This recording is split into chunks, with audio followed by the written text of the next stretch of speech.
నేను చేస్తున్నాను Indian recipe series from A to Z. ఈరోజు ఆల్ఫాబెట్ వచ్చేసి ఎస్ ఆల్ఫాబెట్తో రెసిపీ సమోసా. దీనికోసం ముందుగా బంగాళదుంపల్ని ఉడకబెట్టుకొని స్మాష్ చేసుకోవాలి. తర్వాత అందులోకి పచ్చిమిరపకాయలు, ఉప్పు, కారం, పసుపు, జీలకర్ర వేసుకొని బాగా మిక్స్ చేసి పక్కన పెట్టుకోవాలి. అలాగే గోధుమ పిండిని తీసుకొని ఉప్పు, జీలకర్ర, నూనె అండ్ అలాగే వాటర్ వేసుకొని బాగా మెత్తగా చపాతీ పిండిలా కలుపుకోవాలి. మైదా కూడా వాడచ్చు, కానీ మైదా హెల్త్కి మంచిది కాదు కాబట్టి నేను గోధుమ పిండే వాడాను. ఇలాగ చపాతీలాగా చేసుకొని మధ్యలోకి కట్ చేసుకున్న తర్వాత వాటర్ అప్లై చేసుకుంటూ ట్రయాంగిల్ లాగా ఫోల్డ్ చేసుకోవాలి, వీడియోలో చూపిస్తున్నట్టు.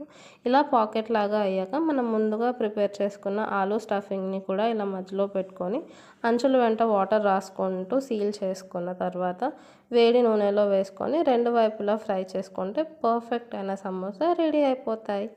ఎంజాయ్.